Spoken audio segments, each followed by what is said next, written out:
Merhabalar, Hobilerim Work kanalına hoş geldiniz. Bugün yine çok güzel bir model çalışması yapacağız. Uzun bir süre ara verdik. Biraz rahatsızdım hanımlar.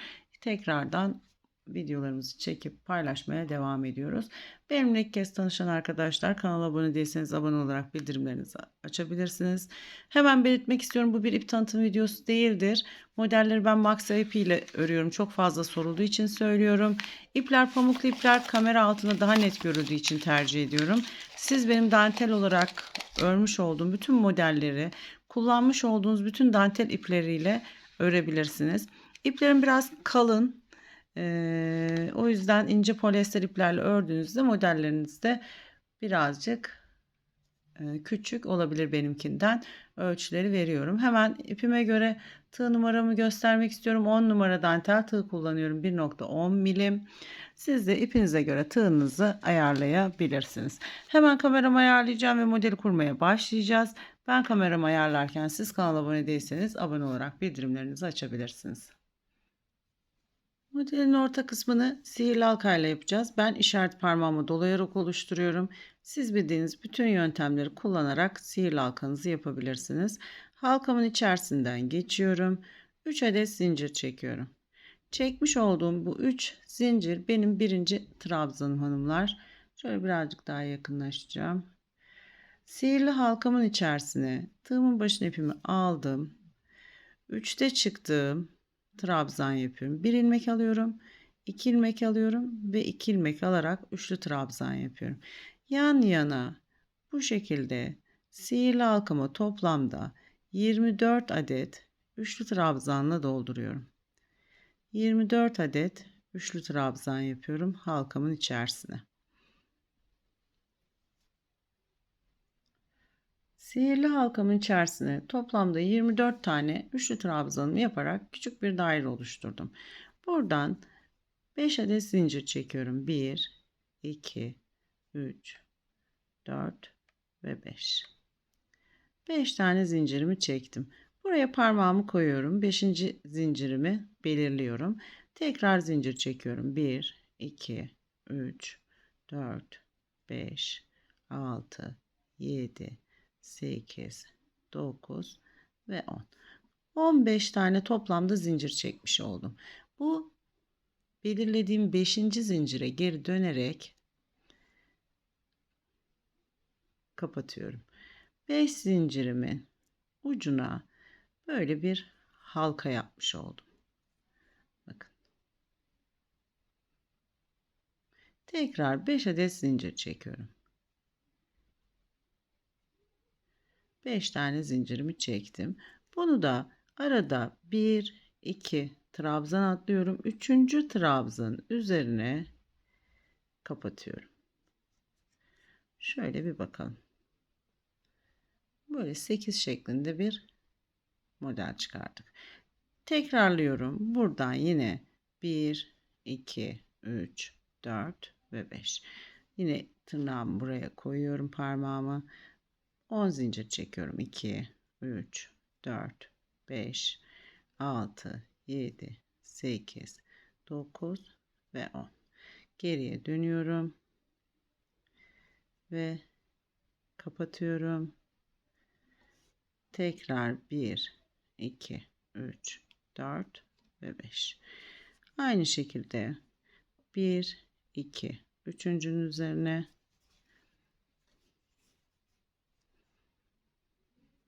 kilitliyorum. Şimdi modelimin etrafını bu şekilde dolandığımda 8 tane grup oluşturacağım.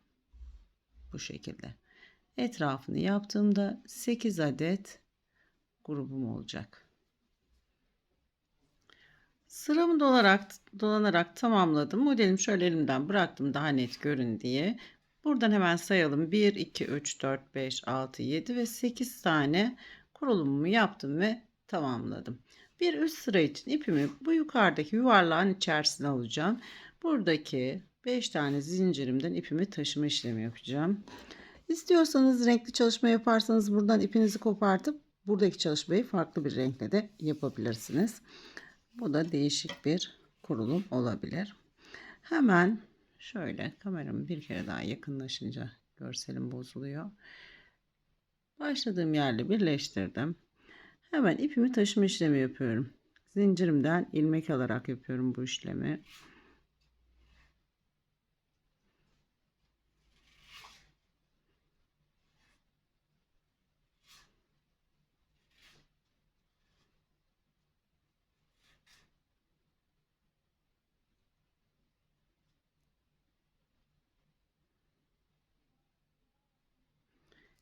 İpimi buradaki ilk halkamın içerisine alıyorum, başlangıcımı.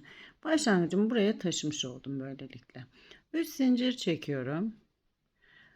Bu 3 zincir benim birinci trabzanım. Bu yuvarlağımı trabzanlarla dolduracağım. Toplamda 3'te çıktığım trabzan yapıyorum. 2, 3, 4, 5, 6, 7, 8, 9, 10, 11, 12 ve 13. Toplamda 13 adet trabzan yaptım hanımlar. Bakın. 13 tane trabzan yaptım. Üçlü trabzan yapıyorum. Buradan hiç zincir çekmeden trabzanla bir yanındakine geçiş yapıyorum. Tığımın başına ipimi aldım. Hemen bir yanındakine trabzanla geçiş yapıyorum. Her yuvarlağıma 13'er tane trabzan yaparak bir sıra daha dolanıyorum. Dolanayım. Dolandığımda daha net anlayacağız.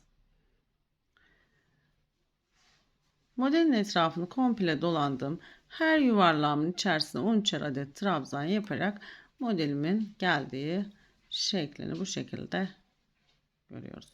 Şimdi ipimi buradan 6. hatta şurada 8. trabzan üzerine kadar alacağım, bir üst sıraya geçebilmek için başlangıcımı taşıma işlemi yapacağım. Yine alt kısımda olduğu gibi trabzanlar üzerinden ilmek alarak taşıma işlemi yapıyorum. Şöyle kameramı bir kere daha düzelteyim. Buradan trabzan üzerine ilmek alıyorum ve zincir ilmeğimin içerisinden geçirerek taşıma işlemi yapıyorum.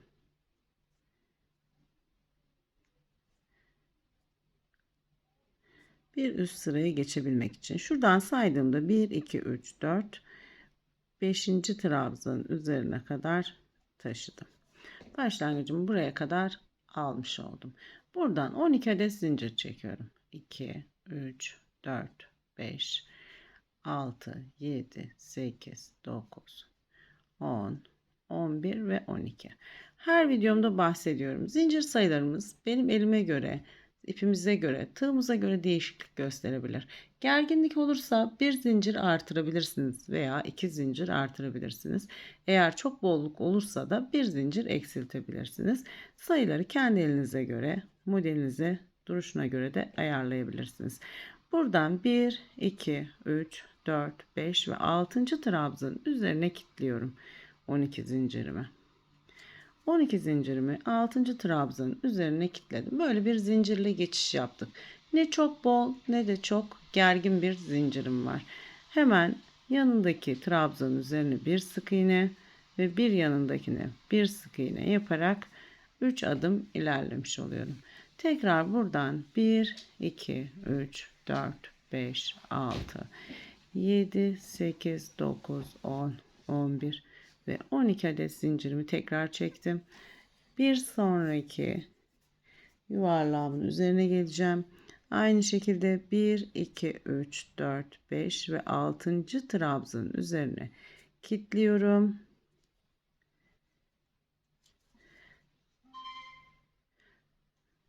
7. trabzanın üzerine sık iğne yapıyorum.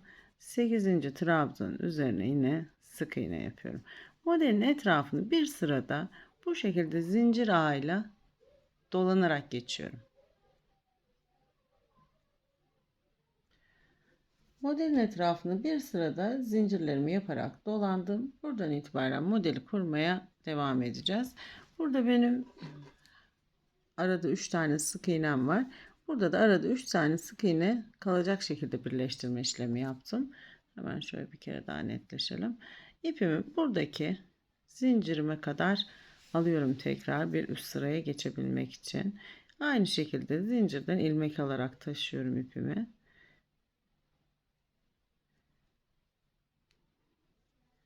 Hemen zincir ağıma ipimi kilitliyorum. Bir üst sıraya geçişimi böylelikle yapmış oldum. İpime zincirimi almış oldum. Buradan 3 adet zincir çekiyorum. 1, 2 ve 3. Zincirime trabzan yapacağım. Bu çekmiş olduğum 3 zincir benim birinci trabzanım. Tığımın başına ipimi aldım. Tekrar trabzan yapıyorum. İkinci trabzan. Şimdi her trabzan arasında birer tane zincir çekerek yapacağım. Bir zincir, tekrar bir trabzan. Bir zincir, tekrar bir trabzan. Bir zincir, tekrar bir trabzan. Şimdi toplamda zincirime 5 adet trabzan yaptım. 4 tane zincir çekiyorum. 1, 2, 3 ve 4. 4 zincirimi çektim. Aynı zincirime tekrar trabzan yapıyorum. Birinci trabzanımı yaptım. Arada bir adet zincir çekiyorum. Tekrar ikinci trabzanımı yapıyorum. Arada bir adet zincir çekiyorum. Üçüncü trabzanımı yaptım. Tekrar bir adet zincir çektim. Dördüncü trabzanımı yaptım. Tekrar bir adet zincir çektim. Beşinci trabzanımı yapıyorum ama son ilmeğini çekmiyorum hanımlar. Burası önemli. Beşinci trabzanımın son ilmeğini çekmiyorum. Buradaki zincirimden bir trabzan alıyorum aynı şekilde. Tığımın başına ipimi aldım. Yanındaki zincirimden bir trabzan aldım. Şimdi ikisini birden topluyorum. Böylelikle bu tarafa geçişimi yapmış oldum. Aynı şekilde bu zincir ağımdaki kurulumu yapmaya devam ediyorum. Arada bir adet zincir çekiyorum. Şimdi birinci trabzanımı yaptım. Yan yana 5 tane trabzan yapıyorum. 2, 3, 4 ve 5. 5 tane trabzanımı yaptım. 4 adet zincir çekiyorum. 1, 2, 3, 4. Tekrar 1, 2, aralarda bir zincir, 3,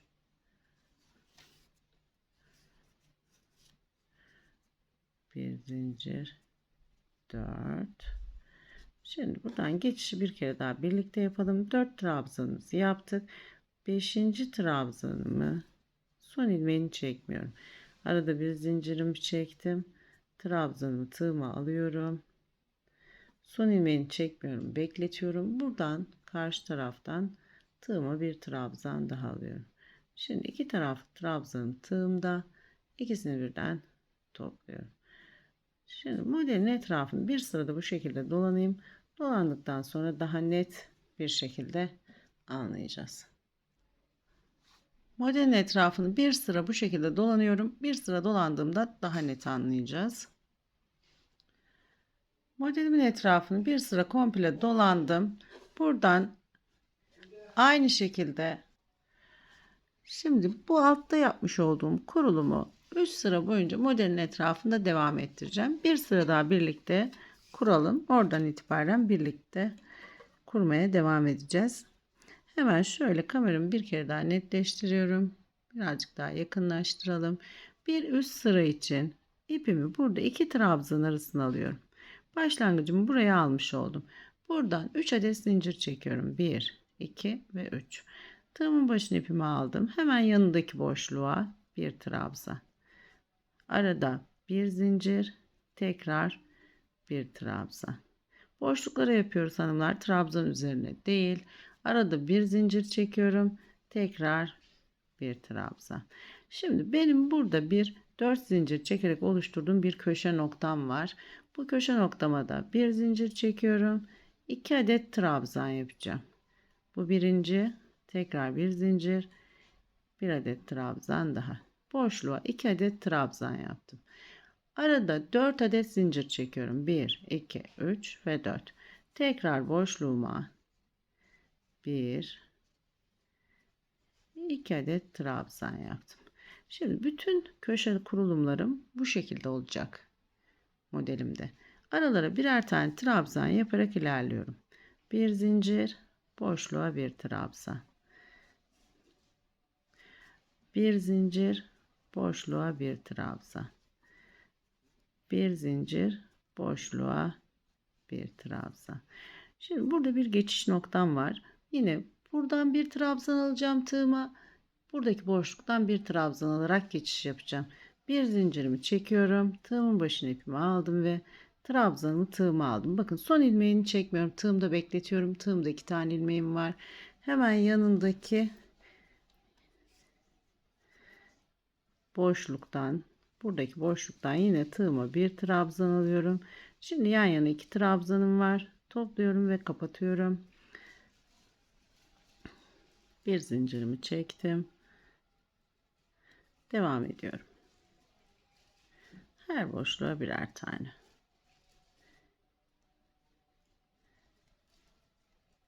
Yine köşe noktama geldim. Bir zincir. Şimdi 4 adet zincir çekiyorum.